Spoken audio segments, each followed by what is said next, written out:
Gaargh! 'Tis I, ye Captain Pigheart, here once again to regale ye with a small tale.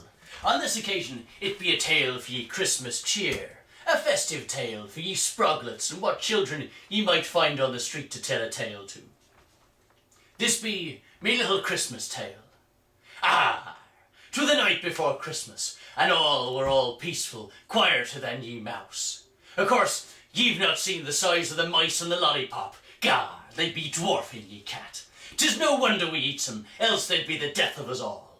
Mind ye, what with their remarkable plague-bearing skills, ye might consider to kind of cannibalising on Monty McBubo's part. Ah! We'd moored off the island of Streptococcus for the festive season. 'Twere an odd sort of place, renowned for its twin industries of whoring and the soothing of sore neck holes. The lads had disembarked almost before we ceased our sailing, so keen were they to weten their whistling gobbles. And so it were left to me and No Hands Mick to tie off and weigh anchor. To that purpose, I'd help Mick strap on his big wooden gripping mitts, the ones with the big spikes for grabbing fishies and the enemy. Ah! To celebrate a successful year, we turned our cannons out to sea and blasted away with good cheer. The balls parted the Christmas mist with a satisfying bang. The bang were followed by a wailing, what grew louder the longer it went on, until finally it were punctuated by a thwack and the sound of wood and iron grinding on me deck. Then there were some splintering and dust, but through it we saw a most peculiar vision.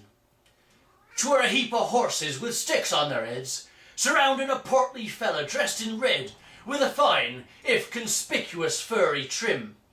He were fairly bellowing his fury at us. I be not a fan of being shouted at upon me own ship, so I took the lad by the beard and bounced his noggin off the mast until he were quietened. Mick meanwhile were inspecting the beasts and the cart they'd pulled. He were pleased to report on the high likelihood that they'd be most tasty, probably even finer than a giant rat in hollandaise sauce.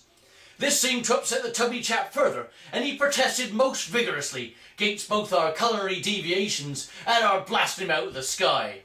We both had a bit of chuckle about that. 'Twere a grand shot, and we'd be needful of a trophy to brag about. And then the fat lad set us down with a finely mulled bottle of wine and filled us with Christmas cheer. 'Twere easier then to believe his raving about sailing through the skies, tethered to flying deer. Ah, there were something what of a fly in his ointment, though. We treated his landing wounds, mind, this be but a metaphorical describing of his woes, seeing as the reindeer had been slain either by the cannon blast or from the sleigh being slid at some speed through 'em after becoming grounded. In our newly excitable state, Mick and me were keen to offer our aid, and so we set to work affixing the sled. Mr. Christmas, for that's who he turned out to be, occupied himself with the gathering of the children's gifts what had been scattered across the good ship Lollipop. Well, the sleigh were looking finer than ever, freshly reloaded with presents, with its rider slightly bandaged.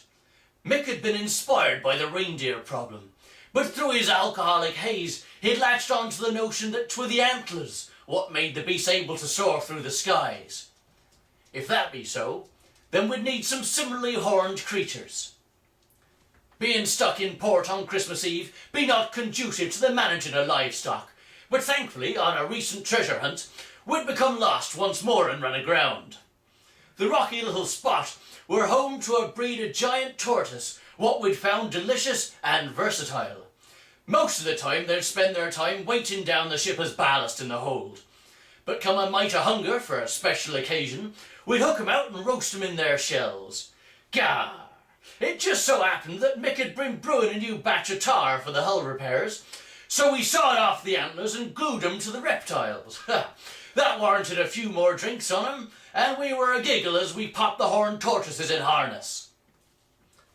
Mr. Christmas were not so impressed, as the lumpen things simply laid on the deck due to the cold and retreated into their shells. 'Twere a great disappointment to Mick, and I had to stop him from throwing himself overboard. It struck me that what were needed were merely a source propelling the beasts into the sky. Once up they'd probably get the hang of things. And so it were that we arranged the cannons on deck and chained each of the tortoises to a cannonball. We stood back and lit the fuses. The little buggers flew straight up into the night air, dragging the sleigh behind, and with a oh God, we're going to, the whole thing exploded high up in the air. 'Twere awful pretty. Presents rained down on chimney pots across the island, bringing joy to them as what had not expected it. Course there were a fair quantity of body bits falling too, and the odd tortoise, but all in all 'twere jolly Christmas for the locals. You see, it seemed that Santa had been somewhat indiscriminate in his picking up of objects left on deck, like the 2 barrels of gunpowder we'd wrapped up for Billy. Gaargh, we'd have to go out shopping again, and on Christmas Eve to boot.